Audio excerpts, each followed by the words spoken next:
All right, everyone. I don't have anything from the top, so Really? Matt, You don't you- have anything at this top? I have, There's a- calling on you no. counts as something, so. Well, yeah, not much. All right. It's your assessment, I not have mine. got- I don't share that I have assessment. several brief ones in alphabetical order, and my colleagues should feel free to interrupt if they have anything on these. My alphabetical order are Haiti, Houthis, and Gaza. Okay. Starting with Haiti, what is the situation with Prime Minister Henry? The report that you guys want him out. Is that correct? I understand that your ambassador to the UN spoke to this earlier, but wondering what you have to say about it. So let me start by just saying, generally, the United States has long worked with CARICOM and Haitian leaders on the path to restoring democratic order in Haiti through free and fair elections, inclusive governance, and power sharing, which will give them the opportunity to democratically elect a prime minister. And as the situation on the ground grows increasingly dire, we in CARICOM have continued to call on stakeholders, including the prime minister, to make concessions in the interest of the Haitian people. So we are not calling on him or pushing for him to resign, but we are urging him to expedite the transition to an empowered and inclusive governance structure that will move with urgency to help the country prepare for a multinational security support mission to address the security situation and pave the way for free and fair elections. Okay, so what's your understanding of where he is now and his efforts to get back to the country? So I will let him speak to his travel plans and his location. All right, well, look, the U.S. has a long and very difficult history with Haiti. And going back long before you or I were born, decades and decades and decades. But also in my time at the State Department, I was there when you guys organized the quote unquote evacuation of Prime Minister. So how far are you guys prepared to go in pushing or telling Prime Minister Henry that he needs to either start the transition or get out of the way so that the transition can start? So we are going to continue to work with CARICOM, because I think it's important to make clear that it's not the United States acting alone in this with this regard. It's the United States in consultation with partners in the region are having these conversations. And what we are saying to the Prime Minister is that he needs to expedite the transition to empowered and inclusive governance, including the appointment of a transition council. So that's what we'll continue to right. discuss with him. If anyone else has anything on Haiti, Could I ask they a can go. couple Yeah. things? I know you're not confirming his whereabouts, but is he welcome in the United States? I mean, can Prime Minister Henry stay in the United States, in U.S. territory? I'm just not going to speak to his travel plans at all. I think it's appropriate for him to Sure. make those announcements. And also, I mean, could you flesh it out a little bit more to a new governance structure? Is there something concrete that's in mind? I mean, there's obviously ideas from CARICOM and elsewhere, but is there sort of a concrete plan, or is this more just generally speaking that something needs to change? I don't want to speak to it in detail from here because it's something we're in conversation with partners in the region about at this time. But we have always been clear that there needs to be a transition to free and fair elections in Haiti, and we have been clear that we need to see the deployment of a multinational security support mission to address the dire security situation on the ground. So we are continuing to work through both of those things. We are making progress on deploying the MSS. We want to see that happen as soon as possible, and we are also in, as I said, in conversation with partners in the region about how to transition back to the path to democracy. And just one more, the new governance structure, is that, and the elections, I mean, the call for elections, do those go in tandem? Is there an idea that you need to have elections of this new governance structure, or is there an idea that there needs to be something that changes right now even before? I just don't want to get into details, but of course we are looking to get to back on the path to elections in the country as well as to security. Okay. There's no more on Haiti. I just want to go to the Houthis. The Houthis. And you've seen that there's been, CENTCOM has put out a statement about fatalities. These are apparently the first fatalities.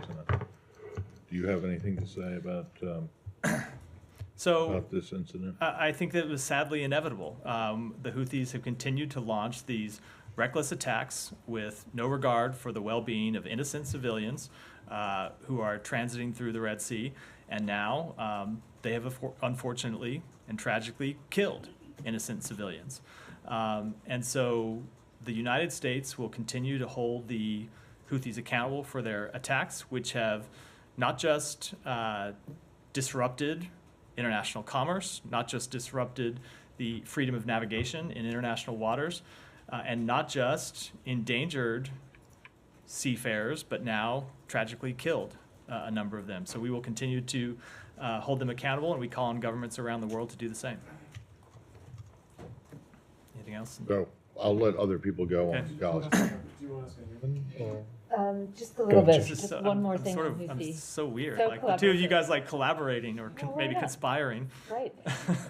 When you say we'll continue to hold the Houthis accountable for their attacks, should we expect like a new wave of U.S. retaliatory attacks from here in a way that we've seen 3 weeks ago, or what exactly? are you referring to? I'm not going to preview actions that we will take from this podium, as is always the case. Okay, I'll go to Gaza in that case. Yeah.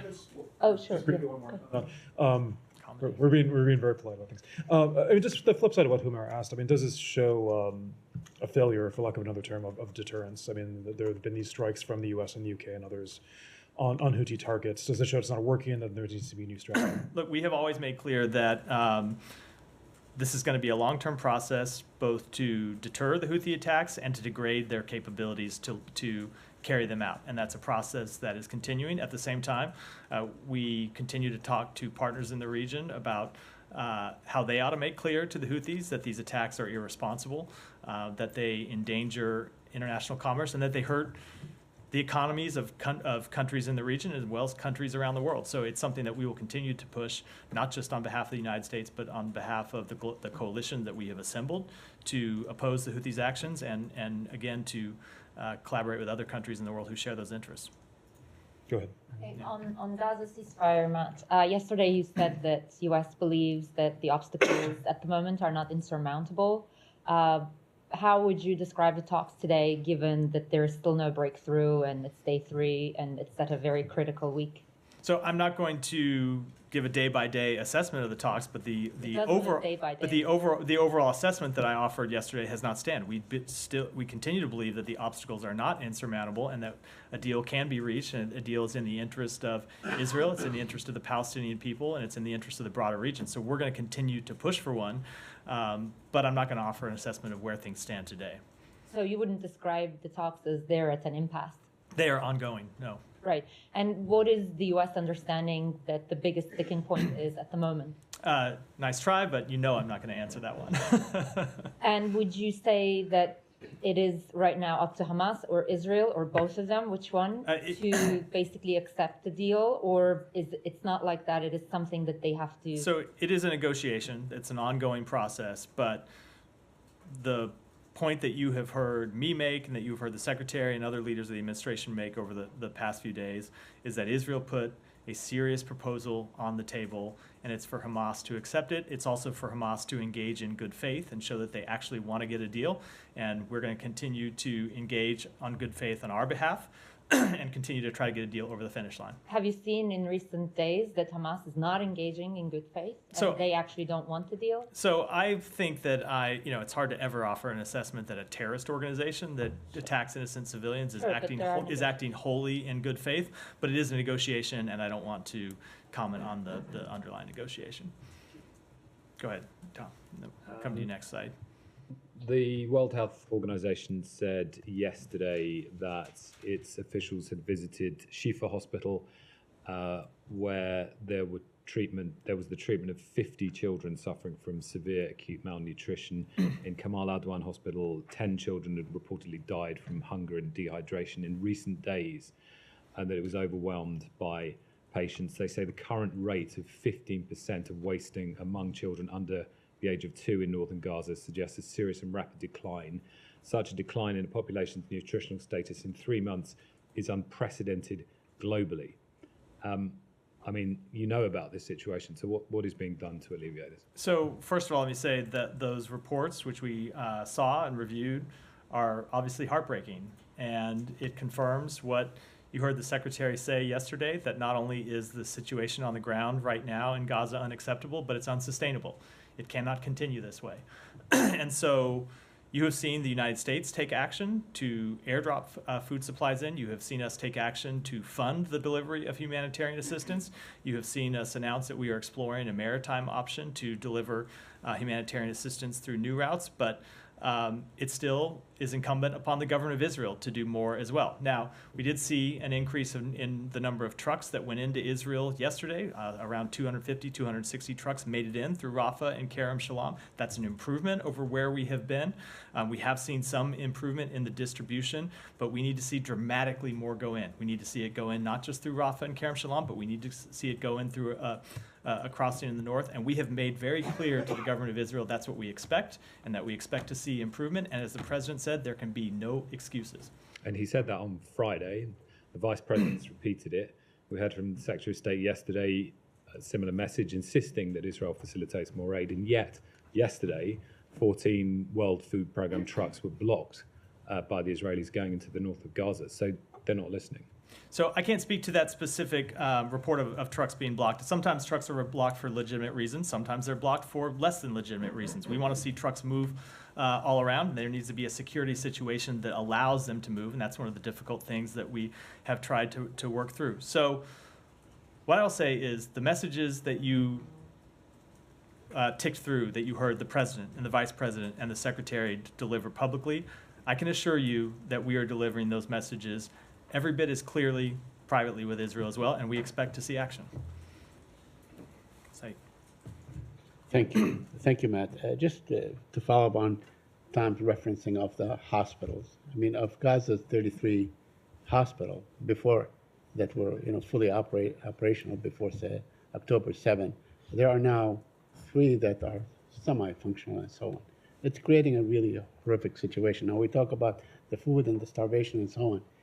But is there any way, I don't have any ideas, but is there any way to actually make these hospitals more functional and able to care for more people, especially children? So the best way to achieve that goal, which is very much a goal that we have, would be to reach a deal for an immediate ceasefire that would last for at least 6 weeks, Right. and would allow for a cessation in hostilities, would allow for the delivery of humanitarian assistance, would allow for people inside Gaza to move around, both doctors and patients and those who just need to seek medical care.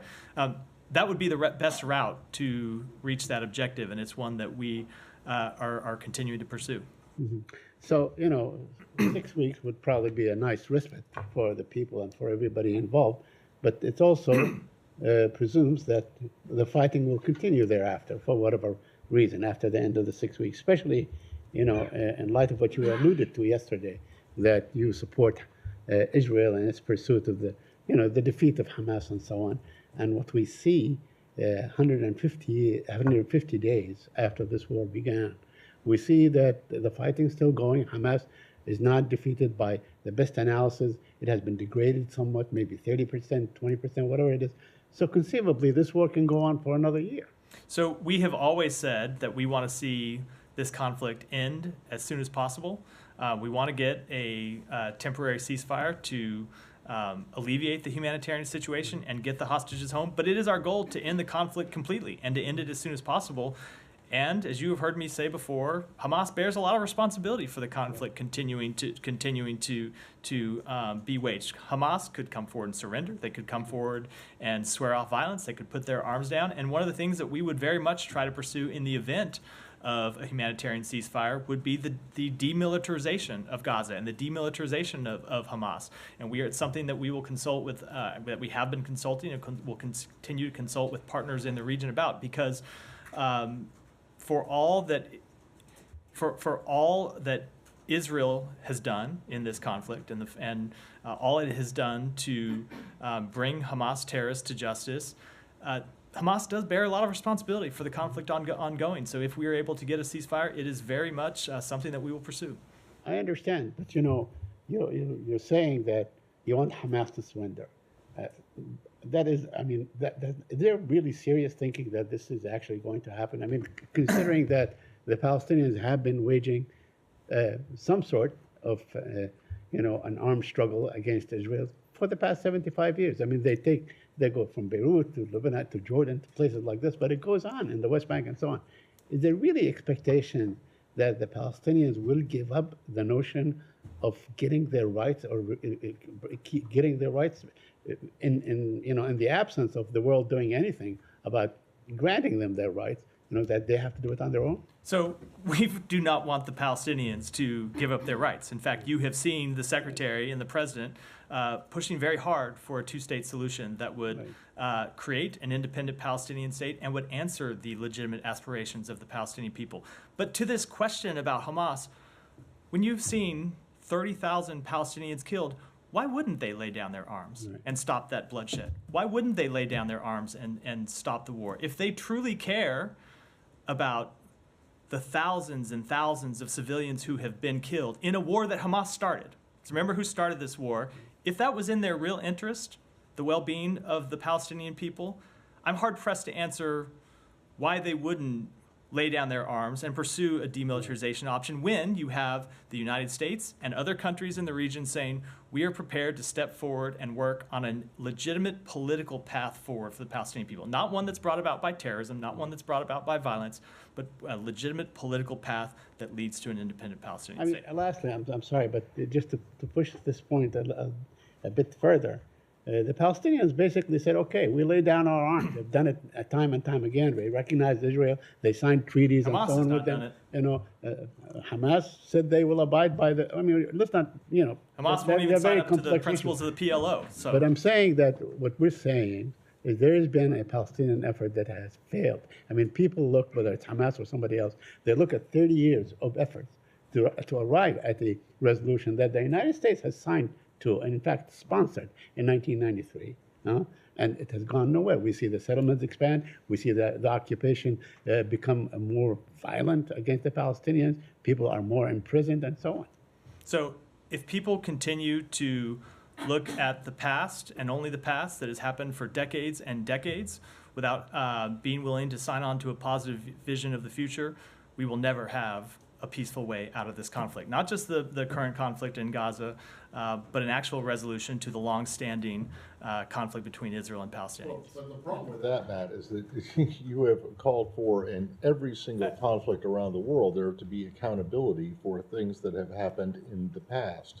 And now you're saying, oh, well, just forget about it. No, that's not. My point is there has to be at some point a political reconciliation. And so I think Saeed's point was, why would Hamas agree to lay down arms when we have seen grievance after grievance go on for decades? And the point that we have made, and you've heard this, the secretary speak to this a number of times. Fair enough, Ultimately, there are two paths. You can continue down this path where we talk about what happened decades and decades ago and try to address that through violent activities, or we can have a peaceful resolution to this. And of course, of course, there's a process for addressing legitimate grievances through that process. But what I'm saying, and the point that we have made, is continuing to carry out violence as the solution to decades-old grievances is a path to continued conflict and a never-ending cycle that does not advance the interests of the Palestinian But you're people. talking about addressing legitimate grievances from the past, right? Yes, and my point is through violence will just lead you in this never-ending cycle that the region has been in for decades. Okay. Yeah, I mean, because you said that why wouldn't Hamas look at the numbers of dead, 30,000, and effectively surrender? But that almost suggests or implies that the numbers killed creates a political or military pressure on Hamas to do so. But you've always said that any civilian death is unacceptable. That's not my implication. That's not my implication at all. Any civilian death is unacceptable. But you connected those two issues. No, that a Hamas surrender, that Hamas looking at the number of deaths, why would they not? It is not the implication. I don't think that's a fair reading of what I'm saying. Every civilian death is unacceptable. The point is that Hamas surrendering would end the conflict and would end the civilian casualties that have unfortunately happened since October 7th. Go ahead. I'm sorry, Jen. Go ahead. So I just want to clarify, the Israeli government has told you that if Sinwar was to purely surrender, that would be sufficient to end the war. So I'm not going to get into the conversations that we've had, but obviously, if Hamas surrendered and laid down its arms, that would be an end to the conflict. Including Sinwar. That he's the leader of So Hamas it's in Gaza. sufficient for them. So I'm not going to speak on behalf of the Israeli government, but obviously, when you have one side of a conflict stop fighting and lay down its arms, that brings about an end to the conflict. Okay, and I want to push you on some of the many things the U.S. government has called on Israel to investigate. Do you have any updates on the convoy shooting into the air, into the crowd that led? That investigation is ongoing, is our understanding. They have announced preliminary results. I know they've announced those publicly, and they briefed them to us privately as well. But the fuller investigation is still ongoing. And then on the investigations into the 2 American teenagers who were killed in the West Bank. Those investigations are also ongoing, but we should be clear, only one of those is an Israeli-conducted investigation. The other is being conducted by Palestinian law enforcement authorities because of where that killing took place in the West Bank. And the Churg process, have there been any conclusions? It's ongoing. Yeah. Just ahead, sorry. Just on the investigations, Yeah. just 2 others specifically, the one on the implosion of the university. I don't Gaza. have any new information to report from the Israeli government. And what about the incident that happened a couple months ago in which the Israeli agents went into the hospital, went room by room and I'll have to check to see if we have any and updates on basically it. killed people? I'll have to check and get back to you and see if we have any updates. So, Oh, sorry, just Humera, one second. and On these investigations, when was the first time that State Department or the administration has launched one of these investigations in an incident like this?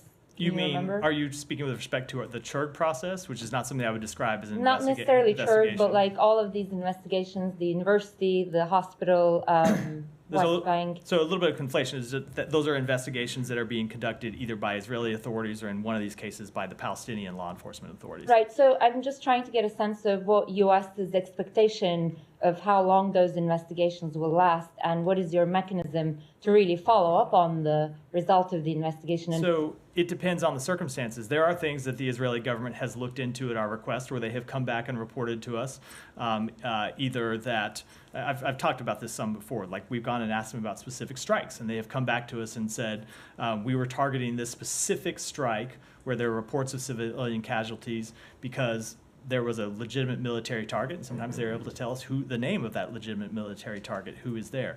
At other times, they have come back to us and told us that this strike that you asked us to look into, we were targeting one facility and we mistakenly hit another facility. So we have gotten answers on a number of things that we have raised questions for. With respect to other investigations, it's different depending on the circumstance. For example, the killing of 2 American citizens in the West Bank, one of which is being conducted by the Israeli police, one of which is being conducted by Palestinian law enforcement. I can't possibly give you a timetable on how long a police investigation takes, just as local law enforcement in the United States can't usually give you a timetable on how long an investigation is going to take, because it depends on how they turn up leads and how they're followed through and if they get breakthroughs.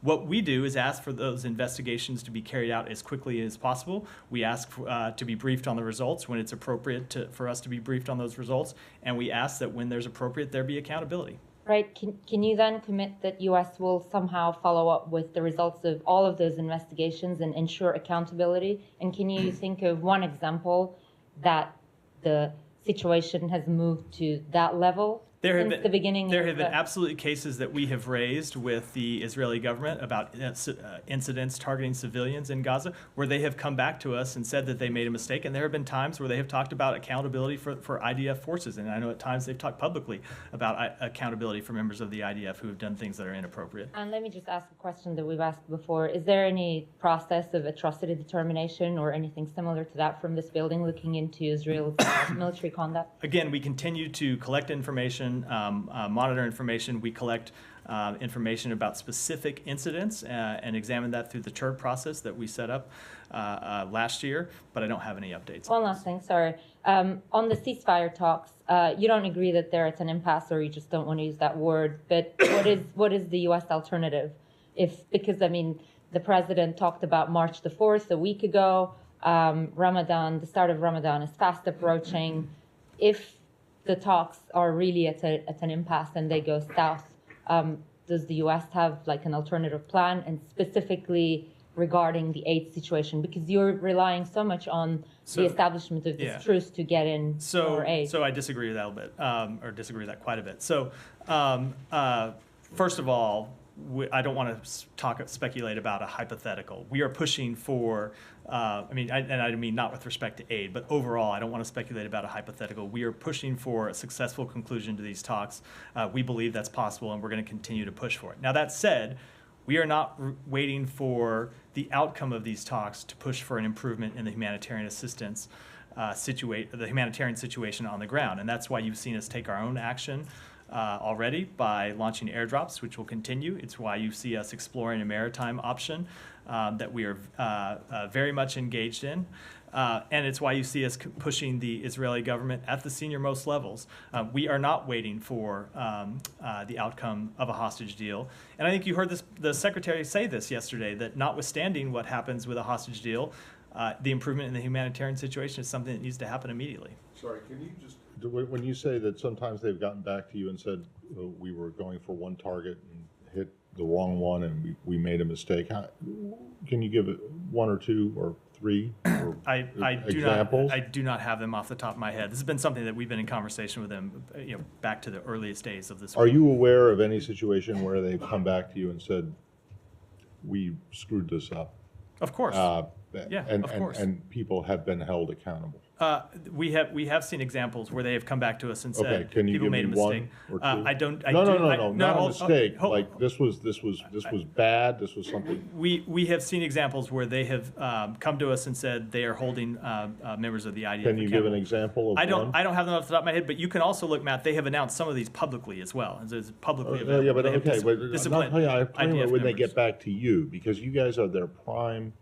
And supplier of weaponry and money, and so when you guys ask or demand an explanation for something, it should be, you should get an answer, right? we do get an answer. Now, it's not always perfect, but we do get answers, and sometimes we want more information about those answers. If you can't give a single example, So I can't. of So either, Matt, this is something that's been going on for 5 months. But I can well, I say. But understand remember, that, as but I I'm said, not so I'm not going to hold on. I'm not going to remember. looking hold on for a an second. exhaustive I'm not list. going to remember I'm every asking- example. I'm asking for one example. And I'm telling you, of either. I can't give you every example off the top of my head. But as I said, you can look publicly and find examples of this. So you don't have to take my word for it. They have announced publicly where they have disciplined IDF members for acting for inappropriate actions that they have taken inside Gaza.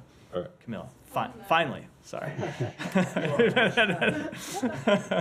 Staying on this Don't blame me, sorry. blame them. You said to Jenny that the investigation is still ongoing with the convoy. Last week, it was notable that you topped the briefing with the incident of the convoy. I asked you yesterday about the apparent sticking point of a list, Israel wanting a list of names, Hamas saying they can't get a list of names.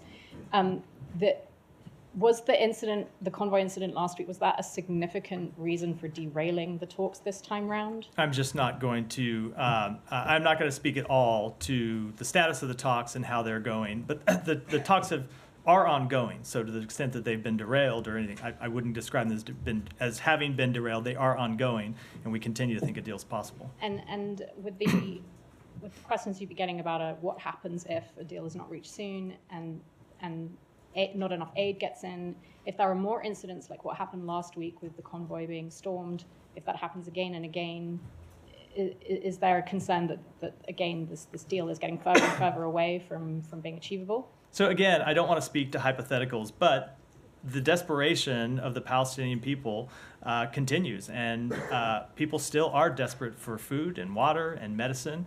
They're desperate to feed their families. So the situation that we saw last week is something that we are concerned could be repeated, which is why we are continuing to push to get as much aid in as possible through as many channels as possible. So one, people have the food to feed their families, and two, as I said yesterday, I think it was yesterday, that when they see a convoy coming through, they don't believe it's the last chance they're going to have to feed their families for a week or 2 weeks or a month.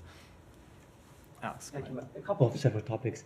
Russian missile strike appeared to target President Zelensky today in Odessa while he was meeting with Greek Prime Minister. Let me get a reaction first. Also, did anyone reach out to Ukrainians or the Greek side to discuss this? We are in constant contact with both of those countries. I don't have any specific conversations to read out. I think the strike is yet another reminder of how Russia continues to strike Ukraine every single day. And it's a reminder of Ukraine's need for air defense interceptors, and it's a reminder that the United States Congress needs to take action, as we have called on them to do, to support Ukraine in its fight against Russian aggression. Thank you. And while this was happening in Odessa, back in Sochi, we saw the IAEA chief met with President Putin today. Pictures of him shaking hands with indicted war criminals all over the place. Do you approve that meeting? Did he reach out to the U.S. side prior to the meeting? Is there any message that he's conveying on behalf of? I just don't have any comment on that meeting at all. May I go to Azerbaijan, please? Sure. There's a police raid against an independent news outlet called Toplum TV. Let me get a reaction, and this, is part of the ongoing media crackdown in the country. So we are deeply troubled by the reports that Azerbaijani police raided the office of independent media outlet Toplum TV, and by the reported arrests of multiple independent journalists and civil society activists in Azerbaijan today. We must express our strong objections to continued attempts to intimidate, repress, and punish journalists, civil society voices, and opposition figures. We call on Azerbaijan to end the harassment of those exercising their fundamental freedoms and urge the release of all individuals being unjustly held in politically motivated cases. No one should face incarceration or other retribution for exercising freedom of expression. Thank you for that. Let me press you a little bit on that, because strong objections have been expressed during previous raid against Abzas TV as well. That did not stop them. They arrested reporters. Why do you think they should draw a different conclusion this time around? I think they should draw a different I will not speak to drawing different conclusions. What I will say is that they should stop these actions that crack down on free expression, because doing so would be in the interest of their own people. So we will continue to make that clear, and I can assure you that when we have private diplomatic conversations with Azerbaijani officials, as the Secretary had occasion to do just last month, we make those same points privately. Thank you. Go ahead. The 2 Americans detained in Gaza now a month ago, and the woman in the West Bank, any further consular visits with them? The Israelis are saying it was on suspicion of collaborating with Hamas. The family completely refutes that. Do you guys have any sense of where the truth is? So I'm not going to speak to an ongoing legal process, but with respect to the 2 who are detained in Gaza, we have had consular access to those 2 American citizens, and with respect to the American citizen that was arrested in the West Bank, we had consular access to her, and she has now been released on bail.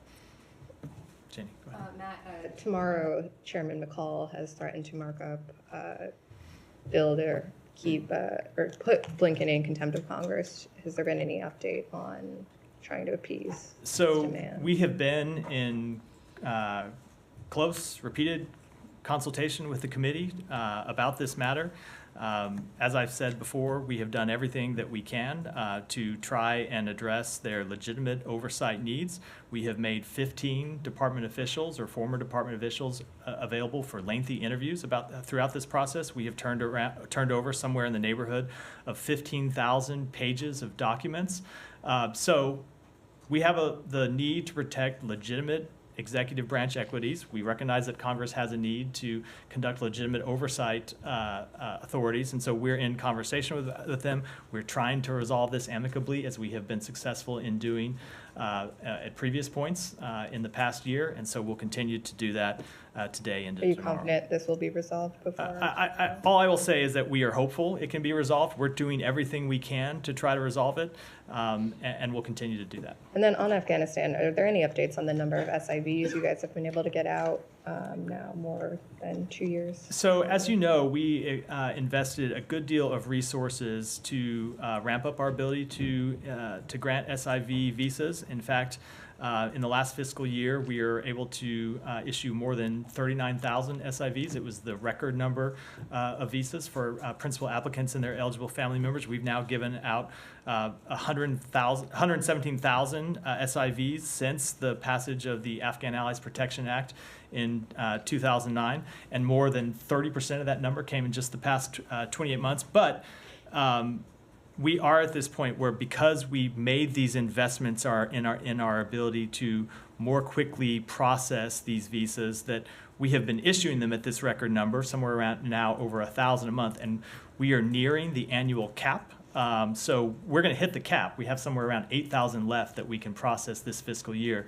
We are clearly going to hit this cap, and we need statutory approval to raise the cap. We have urged Congress to raise the cap and allow us to meet our obligation to those Afghans who put their lives on the line for the United States, make sure that they're not forgotten. Congress has not acted yet, so we are urging them to do so because we are going to hit that cap, and we want to make sure that we can continue to grant as many of these visas as is appropriate and as possible.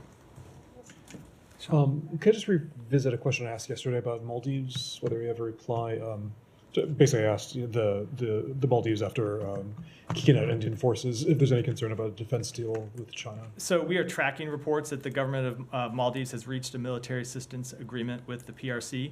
Maldives is a valued partner of the United States. Our countries share almost 60 years of partnership and a commitment to an Indo-Pacific region that is connected, secure, resilient, and prosperous. And we remain committed to strengthening our partnership with Maldives across many spheres, including economic development, education, security cooperation, and climate change response. And specifically on the Chinese defense deal. That's all you're going to say. I would defer to the government of Maldives for details or on the specific agreement. We see them as a valued partner and look forward to continue to work with them. Go ahead. Thanks, Matt. Two questions on Middle East. First on humanitarian aid. Yesterday, you said that Israeli ministers are preventing aid deliveries, and this raises questions about the legality of U.S. military assistance to Israel. So I'm going to ask again, is the U.S. still in the position of not considering cutting off military assistance to Israel? So while what I meant in my comments yesterday, we have seen actions by specific ministers of the Israeli government to try and block aid, but ultimately we've seen the government of Israel take decisions to allow aid to go in. And so when we saw protesters blocking Kerem Shalom and preventing aid to go in, we saw the Ministry of Defense step in and declare that a military security area and send in military police to ensure that aid could reach. So while we've seen actions taken by members of the government that don't support the provision of aid, ultimately the decisions of the government have been to allow aid in. Now, that doesn't mean that it's enough aid.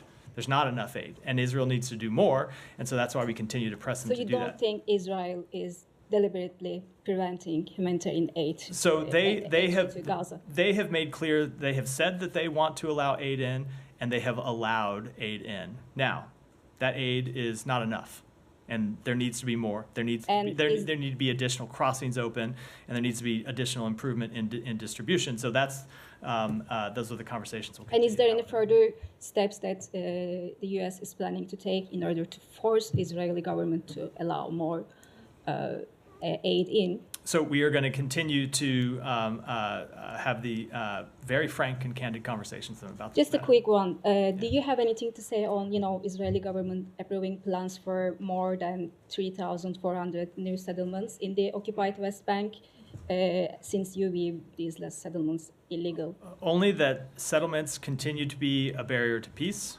These settlements continue to be inconsistent with international law. And so the point that we will make to the government of Israel is that these settlements don't just harm the Palestinian people, but that they ultimately weaken Israel's security and weaken the prospects for a lasting agreement that would provide real peace and real security for the Israeli people. Thank you, sir. Indian Prime Minister Modi greeted Shehbaz Sharif for his election as a new Prime Minister of Pakistan. How do you see this gesture of Indian Prime Minister, as there are too many tensions between the two countries on several issues? So we, of course, welcome the Prime Minister's statement. The United States values its relationship with both India and Pakistan, and we want to see them have a productive and peaceful relationship. So, would the U.S. welcome future talks between India and Pakistan on all issues, including Kashmir? Of course, we would welcome productive and peaceful talks between India and Pakistan, but the pace, scope, and character of any dialogue is a matter for India and Pakistan to So, determine. one last question. So, any updates from India on assassination attempt on Sikh activist Gurpratap Singh Pannu? You told us like a month ago that State Department is waiting for the internal investigations of Indian government on this. Any updates? My understanding is that investigation is ongoing. Go ahead. Yes, question on Iran. Based on today's report by Iranian judiciary, Iran seizes a U.S. cargo on oil tanker which valued more than $50 million over sanction. What's your reaction on that? So the Iranian government should immediately release the Advantage Suite, the oil tanker to which you refer. Iran has unlawfully seized a number of commercial vehicles sailing in the Middle East in recent years. Iran's continued harassment of vessels and interference with navigational rights and freedoms in the region's vital waterways is a threat to maritime security, regional stability, and the global economy. Another question on Afghanistan. The new academic year in Afghanistan began in 2 weeks, and for 30 years, millions of women and girls are banned from school. And at this meanwhile, US and UN are trying to engage with Taliban regardless of their policy against human rights and educational rights. Is there any hope for Afghan girls to back to school? Can you estimate a time for that? So I cannot, unfortunately. We're, of course, aware that this sad anniversary is coming up, and we have made it clear that girls should never have been blocked from going to school in the first place. Advancing respect for the rights of Afghan women and girls is critical to our efforts in Afghanistan. At every opportunity, we urge the Taliban to allow girls to return to school, respect the rights of all Afghans, and reverse their discriminatory decrees on women and girls. Go ahead, and then and then Geeta, and then we'll wrap. Thank you very much, Matt. Just 2 questions, please.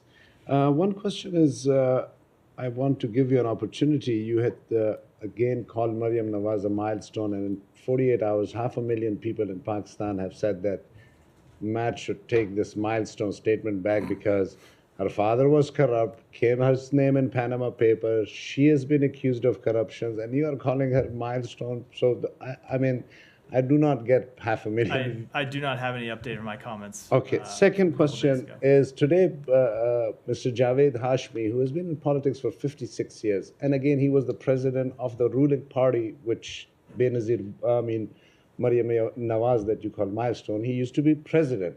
Today, he said that the situation in Pakistan has reached a point where the whole nation is in catastrophic situation. I mean, for the last 1 year, I personally have been raised issues with you regarding human rights. Women, mothers are dragged from the houses. Journalists are put in jail on like ridiculous charges. It's been 1 year. Why doesn't the secretary just pick up the phone and call a Pakistani establishment and the people to just, settle on something? Nobody is accepting this corrupt government. Let me go ahead and answer. So we have made clear publicly, you've heard me say from this podium many times, and we've made clear we made clear in our private conversations that we want to see Pakistan respect the human rights of all of its citizens. Geeta, go ahead. Matt, in answer to the question about Iran intending to unload the crude oil in the tanker that belonged to Chevron, an American company, you said that Iran should release the tanker and it has seized it unlawfully.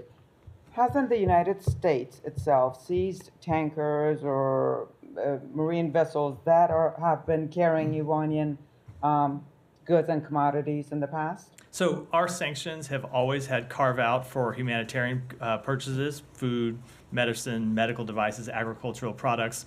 That has been our sanctions policy, not just in this administration, but back across multiple administrations. And we have never prevented medicine from reaching the Iranian people. Can I just ask? Let's Go Geeta, ahead. you. Different subject, but it's very brief.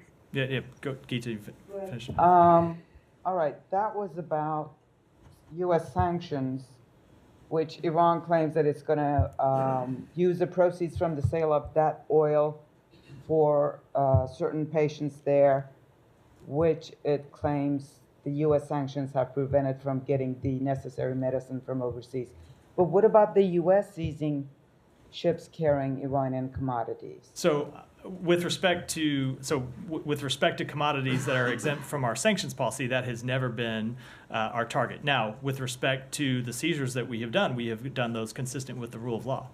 So, Matt, go ahead. And then, Yeah, I and then just wanted to ask you if you, I know you expressed your concern on multiple occasions about the situation between China and the Philippines, but I just wanted to see if there was anything you had to add since the statement of No, I don't have anything. 6:51 p.m. last night. No, I do not. No. I do Okay. not. Thank Mara, you. and then we'll wrap.